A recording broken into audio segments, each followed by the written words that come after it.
नमस्कार साथियों, brilliant competitive classes में आप सभी का हार्दिक स्वागत है। और मैं विपिन लाल श्रीवास्तव आप सभी को बहुत बहुत हार्दिक शुभकामनाएं प्रस्तुत करता हूं, क्योंकि आप सभी ने मुझे बहुत ही प्यार दिया है और इसी प्यार के रिजल्ट के रूप में मेरे अंदर ऐसा मोटिवेशन हुआ है कि मैं आपको जो है डिफरेंट टाइप्स के जो है वीडियो जो है बनाकर जो है आपको जो है प्रस्तुत कर रहा हूँ, दे रहा हूँ। तो आइए आज अभी मैं कुछ प्रीवियस ईयर्स के क्वेश्चंस जो हैं एग्ज़ाम में आए हुए हैं उन्हीं के ऊपर डिस्कस करेंगे। लेकिन क्वेश्चन रहेगा एक, लेकिन उसके पूरा निचोड़ हमने बताएंगे हम। जैसे नींबू को निचोड़ के पूरा रस निकाल देते, वैसे ही इस क्वेश्चन का पूरा रस हम निकाल देंगे, आपको पूरा चीज़ दे देंगे। जितना अपने पास है भेजा में उतना आपको देंगे हम। तो आइए इसी के साथ मैं शुरू कर रहा हूं। आज का क्वेश्चन है श्वेत क्रांति क्या है। श्वेत क्रांति, इसको हम लोग बोलते हैं ऑपरेशन फ्लड भी बोलते हैं। क्या बोलते हैं? Operation flood. और जहां तक आप समझते होंगे ऑपरेशन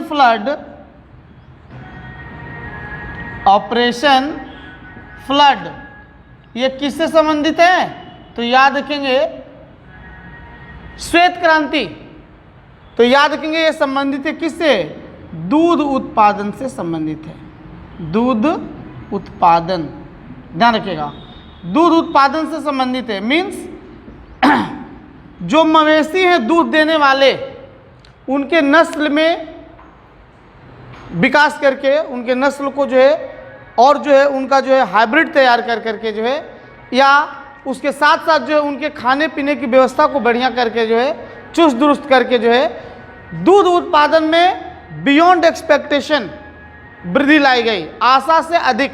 सपोज हमारे देश में जो है 100 क्विंटल दूध होता था, तो ऐसा व्यवस्था लाया गया, उनमें चेंजिंग किया गया, मॉडिफिकेशन किया गया।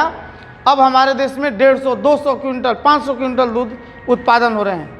तो इसी चेंज को, इसी ऑपरेशन को हम लोग बोलते हैं रिवॉल्यूशन बोलते हैं, ऑपरेशन फ्लड। रिवॉल्यूशन का मतलब होता है चेंज, क्रांति।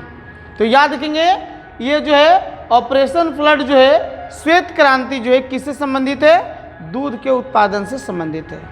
अब क्वेश्चन रहता है कि सबसे अधिक मवेशी किस देश में पाए जाते हैं? तो याद रखेंगे सबसे ज़्यादा मवेशियों की संख्या और दूध पीने वाले की संख्या भी मान लीजिए सबसे ज़्यादा कहाँ है? इंडिया में है, भारत में है। सबसे जो मवेशी ज़्यादा कहाँ मिलते हैं? इंडिया में। अब क्वेश्चन है, ये तो दूध क्रांति है, इसी से संबंधित जो है एक डेयरी अनुसंधान केंद्र खोला गया। डेयरी प्रोडक्ट आप लोग जानते होंगे, डेयरी मिल्क्स, डेयरी प्रोडक्ट्स, ये दूध से ही संबंधित है। तो इसका एक अनुसंधान केंद्र खोला गया था। कब?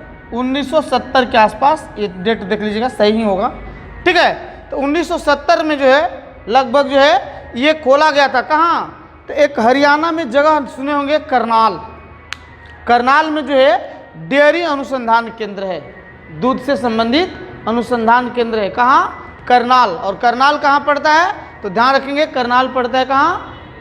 हरियाणा में। अब ये क्रांति की बात आई है तो बहुत सारी क्रांति हमारे देश में हुई हैं, तो उसको हम एक तरह का आपको रिवीजन करा दे रहे हैं। आप रिवाइज कीजिए उसको। कैसे? सुनिएगा। इसके पहले आया था हरित क्रांति, जिसको हम लोग बोलते हैं ग्रीन रिवॉल्यूशन।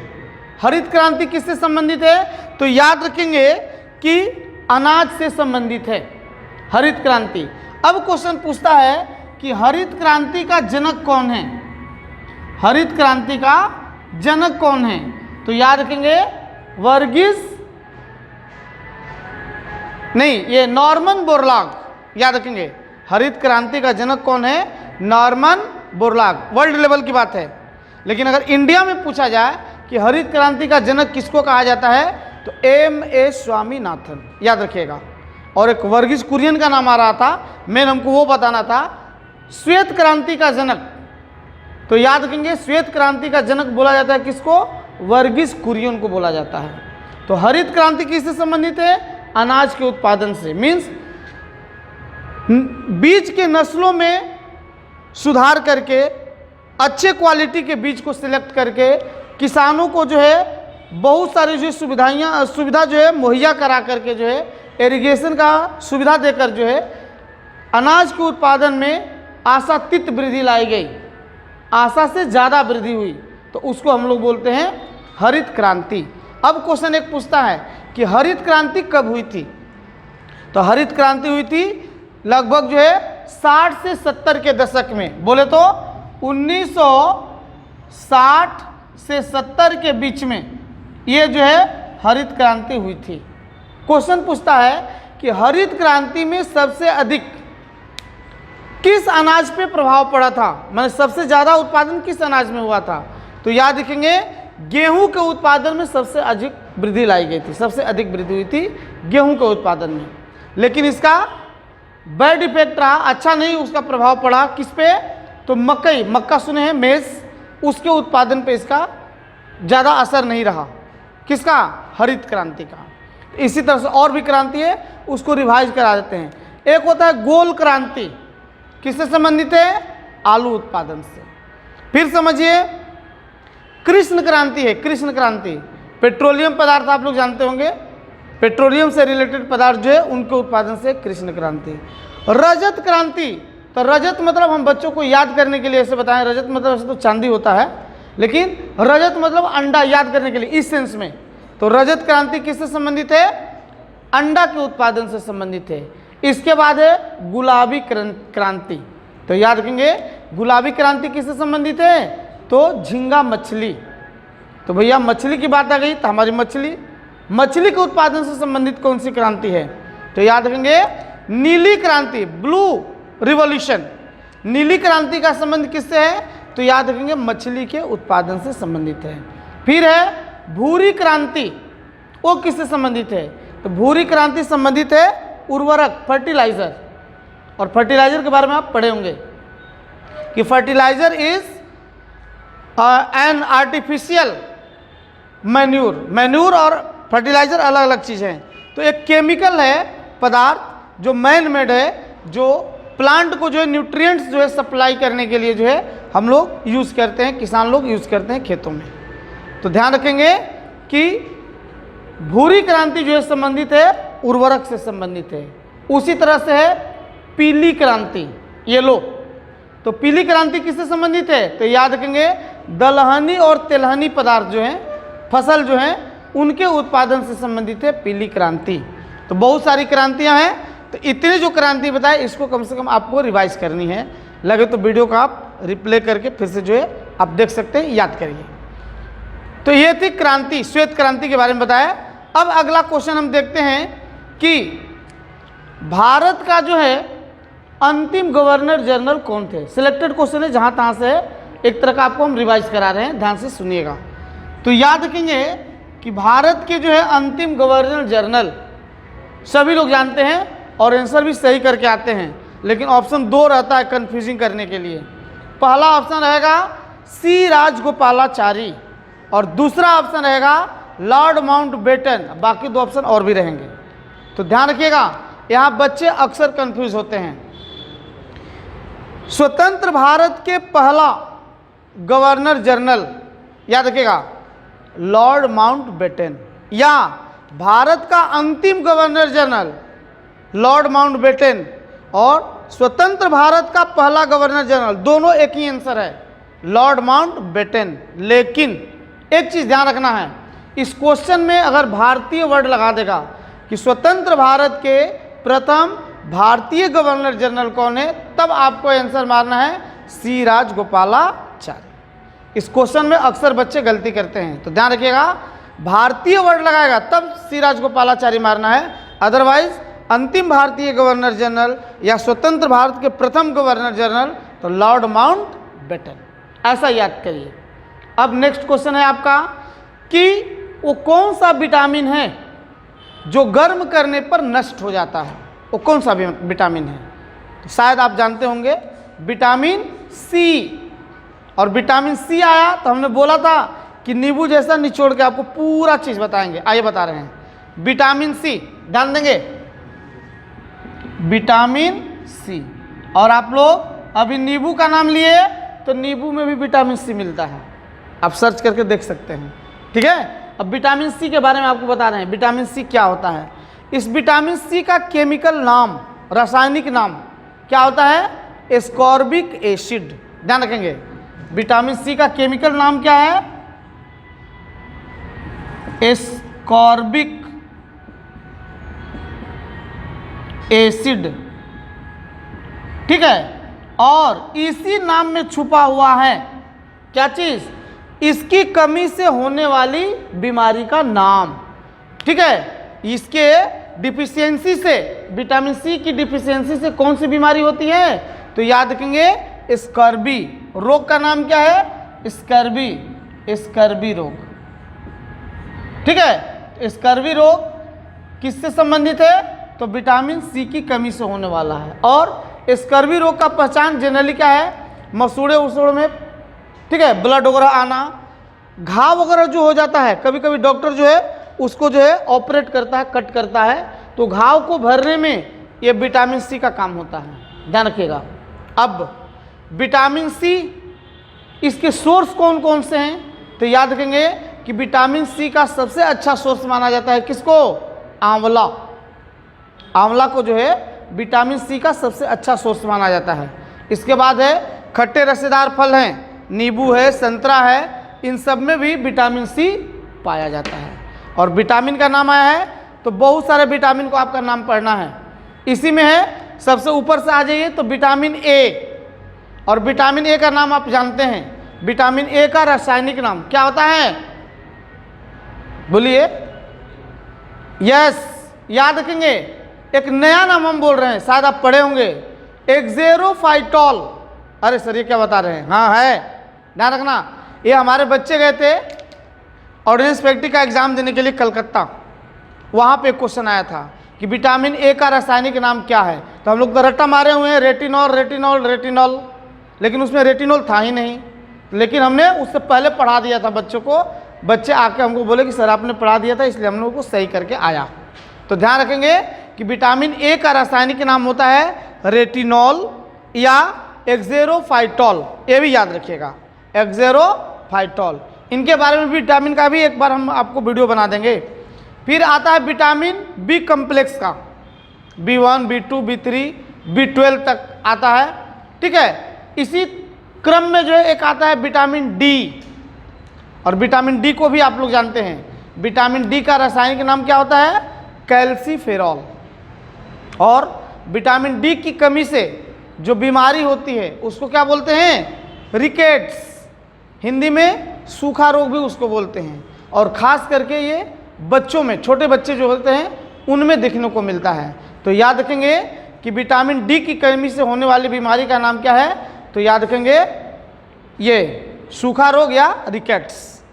अब एक क्वेश्चन पूछता है कि वो कौन सा विटामिन है जिसको हार्मोन भी कहा जाता है? तो याद रखेंगे vitamin D. Vitamin D is also known as hormone, hormone के भी नाम से जाना जाता है। अब यहाँ क्वेश्चन आ गया कि विटामिन डी हमको मिलेगा कहाँ से? तो ध्यान रखिएगा, हम लोग सभी लोग जानते हैं और पढ़े भी हैं कि सूर्य के प्रकाश से, सूर्य के लाइट से हमको विटामिन डी मिलता है। लेकिन एक्चुअल में रीज़न वही है, वही चीज़ पढ़िए आप। लेकिन एक्चुअल में रीज़न क्या है कि सनलाइट पड़ता है जब हमारे स्किन पर, तो इसमें स्किन में एक जो है पिगमेंट होता है, वो पिगमेंट क्या करता है कि वो सनलाइट से जो है रिएक्शन करिए, चाहे कन्वर्ट करके जो है उसको विटामिन डी जनरेट करता है। तो सनलाइट के हेल्प से हमारे बॉडी में जो है विटामिन डी जो है उसका फॉर्मेशन होता है, जनरेशन होता है। ये है। अब क्वेश्चन है कि और दूसरे भी सोर्स हैं क्या जहाँ से विटामिन डी मिले? यस है। तो मछली में, मछली के तेल में भी विटामिन डी मिलता है। याद रखिएगा, विटामिन ए भी मिलता है मछली के लीवर में, मछली के तेल में मिलता है। और याद रखेंगे कि सूर्य के प्रकाश में और मछली में भी विटामिन डी पाया जाता है। और यही रीज़न है कि जो नवजात शिशु होता है, बच्चा जो पैदा होता है, तो अभी तो गर्मी का दिन है, गर्मी के दिन में नहीं, ठंडी काल में जो है जनरली डॉक्टर बोलता है उसको 10-15 मिनट 20 मिनट जो है थोड़ा धूप में दिखाइए उसको। क्यों? बच्चे के ग्रोथ के लिए विटामिन डी बहुत ज़रूरी है। विटामिन डी जो है वो जो है हड्डियों के विकास में सहायक होता है। तो याद रखेंगे कि विटामिन डी जो है वो कैल्सीफेरॉल उसका रासायनिक नाम है और इसकी कमी से रिकेट्स होता है। ऐसे ही आगे बढ़ेंगे। ई है जिसको हम लोग बोलते हैं, उसके चलते क्या होता है, विटामिन ई की कमी से क्या होता है, ये बाल का झड़ना, गंजापन, ये बीमारी होती है ना। और आगे बढ़ेंगे तो विटामिन के आता है। तो विटामिन के ब्लड वाले में पढ़ाए थे, वो जो है अगर उसकी कमी होती है हमारे बॉडी में विटामिन के की, तो हमारे ब्लड का थक्का नहीं बनेगा। के बाद इसी तरह से एच है, बायोटिन जिसको बोलते हैं, है ना। इस तरह से सभी विटामिन के बारे में भी हम बढ़िया से आपको डिस्कस करेंगे। एक चैप्टर ही, एक टॉपिक ही लेकर आएंगे जिसमें केवल हम विटामिन के बारे में ही चर्चा करेंगे। तो चलिए अब बढ़ते हैं अगले क्वेश्चन की तरफ। नेक्स्ट क्वेश्चन है हमारा कि गांधी जी को किसने मारा था। सभी लोग जानते हैं गांधी जी को मारा था किसने, नाथूराम गोडसे ने। क्यों मारा था, यह चर्चा की विषय है, इस पे विवाद है और ये वीडियो में बोलना ये उचित नहीं है। कौन सही थे कौन गलत थे, बाकी इतिहासकार तो लिखे हैं किताब में, आप पढ़ सकते हैं। तो ध्यान रखेंगे नाथूराम गोडसे ने जो है गोली मारी थी, किसको, गांधी जी को। कब, तो देखिए जिस व्यक्ति ने अपना सब कुछ न्यौछावर करके इस देश को आज़ादी दिलाई और वो ज़्यादा दिन तक इस स्वतंत्रता की जो है मिठाई और स्वतंत्रता की जो है खुशहाली जो है अपने जनता का देख नहीं पाए, लगभग जो है मोटा मोटी 6 महीने। 15 अगस्त 1947 को हमारा देश आज़ाद हुआ और गांधी जी की मृत्यु हो गई कब, 30 जनवरी 1948। क्वेश्चन पूछता है, ध्यान रखिएगा कि शहीद दिवस हम लोग कब मनाते हैं। तो याद रखेंगे शहीद दिवस हम लोग मनाते हैं, गांधी जी की मृत्यु हुई थी 30 जनवरी को। तो 30 जनवरी 1948 को 1948 को गांधी जी की मृत्यु हुई थी नाथूराम गोडसे के द्वारा। तो उस दिन हम लोग शहीद दिवस मनाते हैं। ये तो इम्पोर्टेंट है, याद रखना है। इसके साथ साथ याद रखना है 30 जनवरी को ही हम लोग कुष्ठ निवारण दिवस भी मनाते हैं। कुष्ठ रोग होता है, लेप्रोसी जिसको बोलते हैं, कोढ़ रोग बोलते हैं। कोढ़ देखे होंगे किसी किसी को सफ़ेद दाग हो जाता है, कुछ देखे होंगे रोड वगैरह पे, मंदिर मस्जिद के आसपास जो है भिखारी लोग रहते हैं, उनके हाथ ऐसे रहते है ना। तो वो जो है कोढ़ रोग के अंतर्गत आता है। तो उसके निवारण दिवस के रूप में जो है मनाया जाता है। कुष्ठ निवारण दिवस कब मनाया जाता है, तो ध्यान रखेंगे 30 जनवरी को ही मनाया जाता है। अगला क्वेश्चन आपके लिए नेक्स्ट है कि कोर सेक्टर क्या होता है। कोर सेक्टर, आइए दिखाते हैं। कोर सेक्टर देखेंगे थोड़ा सा, कोर सेक्टर क्या होता है। तो कोई भी एक कंपनी है, फैक्ट्री है, सपोज एक जो है सूती वस्त्र बनाने वाली कंपनी है, कॉटन की, ठीक है, कपड़ा बनाने वाली फैक्ट्री है। तो क्या उस फैक्ट्री के पास सभी चीज़ मौजूद है? क्या इलेक्ट्रिसिटी वही पैदा करती है? क्या जो कॉटन वगैरह वही पैदा करती है? बाकी उसके लिए केमिकल चीज़ चाहिए, पेंट वगैरह चाहिए, मशीन चाहिए, क्या सब वही पैदा करती है? नहीं। मेन फैक्ट्री ये हो गई, मान लीजिए कपड़ा उद्योग हो गया, मेन फैक्ट्री हो गया, ये इंडस्ट्री हो गया ये। तो इसके लिए जो हेल्प करने वाले छोटे छोटे जो है क्या हैं, कंपनियां हैं, छोटे छोटे जो है फैक्ट्रियां हैं। तो उन फैक्ट्रियों को जो कच्चा रॉ मटेरियल वगैरह जो है प्रोवाइड करते हैं, तो उनको कहा जाता है कोर सेक्टर्स। ध्यान रखिएगा, कोर सेक्टर किसको बोलते हैं? तो वैसे छोटे छोटे इंडस्ट्रीज जो मेन इंडस्ट्रीज को, मेन फैक्ट्री को मटेरियल जो है सप्लाई करते हैं, उसको सहयोग करते हैं, तो उनको हम लोग बोलते हैं कोर सेक्टर। अब कोर वर्ड आ गया तो एक चीज़ और आपको सिखा रहे हैं। आप लोग केमिस्ट्री में पढ़े होंगे इलेक्ट्रॉनिक कॉन्फ़िगरेशन, थोड़ा सा याद आ गया तो हम सोच रहे हैं कि मिसलेनियस जब पढ़ा रहे हैं, टॉपिक ही है सामान्य ज्ञान एवं विज्ञान, मिक्स है, इसी से रिलेटेड आपको हम बता रहे हैं। तो आइए दिखाते हैं थोड़ा सा। आप लोग इलेक्ट्रॉनिक कॉन्फ़िगरेशन जानते हैं, तो वहाँ भी एक कोर इलेक्ट्रॉन की बात आती है कि कोर इलेक्ट्रॉन हम लोग किसको बोलते हैं।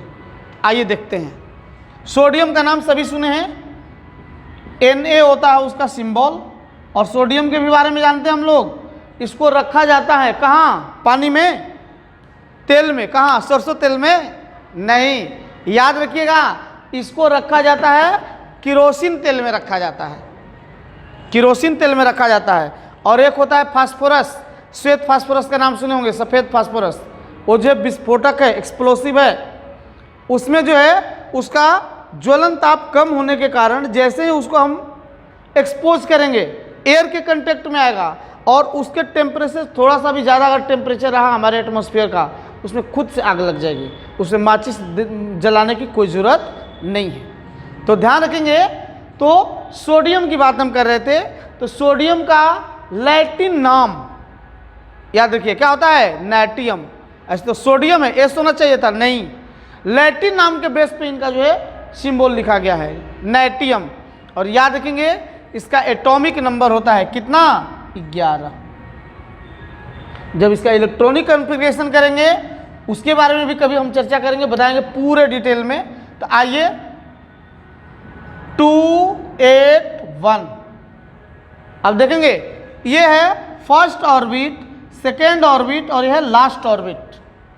तो याद रखेंगे कि लास्ट ऑर्बिट में किसी भी एटम के, किसी भी एलिमेंट के लास्ट ऑर्बिट में जो इलेक्ट्रॉन होते हैं उसको हम लोग बोलते हैं वैलेंस इलेक्ट्रॉन। क्या बोलते हैं? Valence electron. ठीक है। और वैलेंस इलेक्ट्रॉन को छोड़कर जितने भी इलेक्ट्रॉन ये बचते हैं इन्हीं को हम लोग बोलते हैं कोर इलेक्ट्रॉन।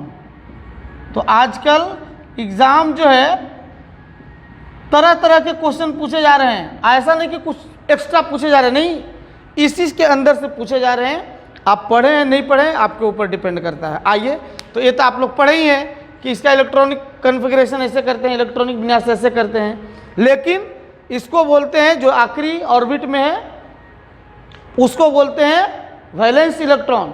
और वैलेंस इलेक्ट्रॉन को छोड़ दीजिए इसको, ये जो 2 और 8 कितना हो गया? 10, ये 10 इलेक्ट्रॉन्स को हम लोग बोलते हैं कोर इलेक्ट्रॉन। ऐसे हम पढ़ाते हैं, ऐसे आपको देखना है। तो कोर वर्ड आ गया था इसलिए यहाँ पे बता दिए इसको थोड़ा सा। तो कोर इलेक्ट्रॉन्स इनको बोलते हैं, वैलेंस इलेक्ट्रॉन को छोड़कर जो भी इलेक्ट्रॉन रहेंगे उनको हम लोग बोलते हैं कोर इलेक्ट्रॉन। अगला क्वेश्चन हम देख रहे हैं, आइए। अब नेक्स्ट क्वेश्चन है कि 1857 का जो है सिपाही विद्रोह हुआ था। ठीक है, 1857 की क्रांति हुई थी। वो जो है घटना जो है ऐसे तो पहले से सब रेडी था, क्या चीज़ तैयार था, सब मटेरियल, बस केवल आग लगाने की थी, विस्फोट होना था। हमारे सैनिकों के बीच जो है असंतोष की भावना भरी हुई थी। क्यों? इसलिए कि उनके और अंग्रेजी जो सैनिक थे, अंग्रेज सैनिक थे, उनके साथ और हमारे सैनिकों के साथ दोनों में भेद रखा जाता था। हमारे सैनिकों के साथ सौतेला व्यवहार किया जाता था, उतनी सुविधाएं नहीं दी जाती थी, काम ज़्यादा ली जाती थी। ये सभी चीज़ तो थे और बहुत सारे 57 की क्रांति के रीज़न थे। रीज़न ये भी थे कि इनको एनफील्ड राइफल जो है प्रोवाइड कराया गया था सैनिकों को। और एनफील्ड राइफल में जो कारतूस दिया जाता था, कारतूस बोले तो गोली समझिए, गोली उस राइफल में भरना था और भरने से पहले गोली का जो है ऊपर का कवर हटाना था और वैसे खींचने से नहीं हटता था, उसको ऐसे निकालना था दांत को यूज़ करके। और वैसे निकालेंगे तो इसका कवर जो बना होता था ऊपर का, उसमें सुअर, जिसको मराठी में डुकर बोलते हैं, पिग, उसका जो है चर्बी या चमड़ा जो भी है वो लगा रहता था और गाय का भी चर्बी चमड़ा लगा रहता, यूज़ किया रहता था, जो हिंदू और मुस्लिम दोनों धर्म के लिए क्या था? अपोज था। तो सैनिक में तो सभी थे, तो ये एक था रीज़न। अब ऐसा चरम स्थिति होने के बाद जो है एक हमारे वीर पुरुष थे जिनका नाम सुने होंगे, पिक्चर भी देखो होंगे, मंगल पांडे। वो बंदा कहा कि चलो भैया ऐसे भी तो जाना ही है, जा ही रहा है जान, तो उससे बेटर है कि कुछ करके ही जाएं। और यही चाहिए हम लोग को, अभी यही पॉलिसी होनी चाहिए कि इस दुनिया में आए हैं, तो गाना सुने है ना, दुनिया में आए हो तो लब कर लो, थोड़ा सा जी लो, थोड़ा थोड़ा मर लो। करो यार, क्या करना है, आए हो खाना पीना सब खाते पीते, लास्ट में जाना है, सबका एक ही मंजिल है, चाहे आप धीरू भाई अंबानी हो चाहे श्रीवास्तव सर हो, सबको जाना है वहीं पे। तो हम अच्छा कर्म क्यों न करें, इंजॉय करके क्यों न जाएं, क्यों हम रोते हुए जाएंगे? नहीं, भगवान ने जो भी ज़िंदगी दिया है उस ज़िंदगी को जियो। आज ही एक सुबह का बैच हम ले रहे थे, पढ़ा रहे थे, उसमें एक आया था, एक गांधी जी का सेंटेंस है, देखिए आपको भी एग्जाम में पूछेगा, 2016 के एग्जाम में आया था रेलवे में। क्या आया था कि जिंदगी ऐसा जियो कि ऐसी भावना मन में होनी चाहिए कि अब हमारा आखिरी दिन है, लास्ट दिन है, तो खुल के ज़िंदगी जी लो, फिर ये दोबारा ज़िंदगी मिलने वाली नहीं है, वैसा ज़िंदगी जियो। और जहाँ सीखने की बात आए, ज्ञान सीखने की बात आए, तो ऐसे सीखो कि हमको अभी लंबे समय तक जीना है, इसका अनुभव हमको लंबे समय तक हमको बेनिफिट देगा। तो सीखने के क्रम में ऐसा सीखो कि हम बढ़िया से इसको सीख जाएं, अच्छे तरीके से सीख जाएं कि हमको लाइफ टाइम काम करेगा। तो गांधी जी का सेंटेंस है कि ज़िंदगी ऐसा जियो कि अब ये हमारा आखिरी दिन है, और सीखो कोई भी चीज़ ऐसा सीखो कि हमको एक लंबी जीवन जीना है। अब सेंटेंस का मीनिंग समझिएगा आपको क्या है, ये गांधी जी का सेंटेंस है। आइए नेक्स्ट, तो मंगल पांडे जो है, ध्यान रखेंगे, उन्होंने जो है मेरठ छावनी का नाम सुने होंगे। मेरठ छावनी से जो है 10 मई 1957 को बिगुल फूंक दिया, मीन्स वहीं से चिनकारी भड़क गई और 57 की क्रांति शुरू हो गई। लेकिन दुर्भाग्य रहा भारतीय इतिहासकारों के हिसाब से कि इस क्रांति में एकजुटता नहीं थी, सभी लोग अलग अलग इसका नेतृत्व किए। जैसे बिहार से बाबू वीर कुंवर सिंह ने जो है, जगदीशपुर उनका गांव है, वहाँ से आरा जिला घर है, किस बात का डर है, वहाँ से थे वो। तो वो जो है बंदा 80 साल के बुढ़ापे में वो करके दिखा दिए कि जो एक यंग आदमी नहीं कर सकता है। तो ऐसे मन में मानसिकता होनी चाहिए। उसी तरह से झांसी की रानी लक्ष्मीबाई, तात्या टोपे, नाना साहब, है ना, ये सभी ने जो 57 की क्रांति का नेतृत्व किए। लेकिन इसमें व्यापारी वर्ग जो थे और बाकी सभी जो है राजा थे, उनका सहयोग नहीं था, एकजुटता नहीं थी। और ये जो है क्रांति जो है प्री मैच्योर बोल सकते हैं, प्री प्लान्ड, माने प्लान भी नहीं हुआ था, उसके पहले ही ये भड़क गई ये घटना, है ना, क्रांति भड़क गई। इसलिए क्रांति सक्सेस नहीं हो पाई और अंग्रेज इसको दबाने में सक्षम हो गए। तो याद रखिएगा कि 57 के विद्रोह के बारे में कुछ इतिहासकारों का कहना है कि यह एक क्या थी, सिपाही विद्रोह थी। कुछ का कहना है कि ये 57 की क्रांति हमारे देश की पहली लड़ाई थी, स्वतंत्रता की पहली लड़ाई थी। किसने कहा था? बीडी सावरकर का नाम सुने होंगे, विनायक दामोदर सावरकर। इन्होंने एक क्रांतिकारी संगठन बनाया था जिसका नाम था अभिनव भारत। तो क्वेश्चन देता है कि अभिनव भारत क्या है? तो याद रखेंगे कि अभिनव भारत एक क्रांतिकारी संगठन है जिसका जो है गठन किया था किसने? बीडी सावरकर। अब आइए, समय ज़्यादा नहीं लेते हुए एक क्वेश्चन और आपसे डिस्कस करेंगे। एक क्वेश्चन ये रहेगा कि भगवान बुद्ध का जो है जन्म कहाँ हुआ था? भगवान बुद्ध, ध्यान रखेंगे। तो भगवान बुद्ध का जन्म कहाँ हुआ था भाई? तो लुम्बिनी का नाम सुने होंगे, नेपाल की तराई बोलते हैं, बिहार का बॉर्डर इलाका है, वहाँ पे भगवान बुद्ध का जन्म हुआ था। और बुद्ध शब्द किससे बना है? तो हमारे हिसाब से, ऐसे बुक्स में आप देख सकते हैं, बोध मतलब क्या होता है? ज्ञान। पहले इनका पुराना नाम, माने असली नाम इनका बुद्ध थोड़े है। जब इनको ज्ञान की प्राप्ति हुई भगवान बुद्ध को, कहाँ? गया है एक शहर बिहार में, बोध गया, वहाँ पे हम गए हैं हाल ही में, 6 महीना पहले हम गए हैं, वहाँ दर्शन भी किए हैं। बहुत बड़ा जो है पीपल का पेड़ है, बोधि वृक्ष। हालांकि ऐसा कहा जाता है कि जो ओरिजिनल पेड़ था उसको कटवा दिया था किसने? बख्तियार खिलजी ने। बराबर है, एक बार देख लेंगे। तो उसको कटवा दिया गया था, लेकिन फिर वहीं पे जो है वो पेड़ जो है दूसरा लगा, और अभी भी वो पेड़ बहुत जो है बड़ा सा पेड़ है, वहाँ का एक पत्ती हम लेके भी आए हुए हैं पीपल पेड़ का। तो ध्यान रखेंगे, भगवान बुद्ध को जो है ज्ञान की प्राप्ति हुई थी, कहाँ? तो भगवान बुद्ध को ज्ञान की प्राप्ति हुई थी बोध गया में, बोधि वृक्ष के नीचे। अब क्वेश्चन देता है कि गया का नाम लिया इसलिए कि विष्णुपद मंदिर कहाँ है? तो याद रखेंगे विष्णुपद मंदिर कहाँ है? तो याद रखेंगे गया में है।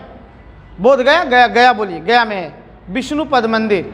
और गया किस नदी के किनारे है?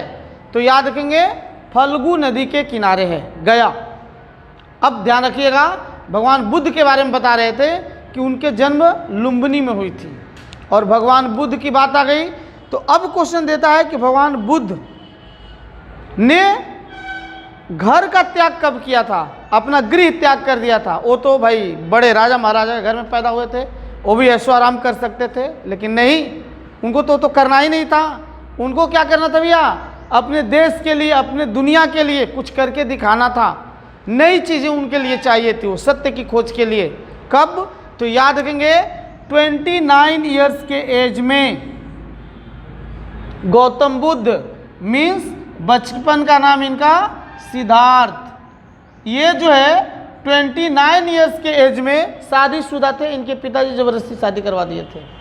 इनकी बीवी भी थी और एक बच्चा था, बच्चा पैदा हो गया तो उसका नाम रखे थे क्या चीज़? राहुल। और ध्यान रखना भैया, आप जो वीडियो देख रहे हैं उनमें से कुछ लोग का नाम हो सकता है राहुल। तो राहुल का मीनिंग क्या होता है? तो राहुल वर्ड जो है उसका मीनिंग होता है एक और बंधन। एक तो बंधन हो गया कि उनके पिताजी ने शादी करवा दिया, उनकी माता बचपन में ही गुजर गई थी, शादी करवा दिया, एक बंधन तो वो हो गया, और दूसरा एक और राहुल बेटा पैदा हो गया, ये एक बंधन हो गया। तो राहुल का अर्थ होता है एक और बंधन।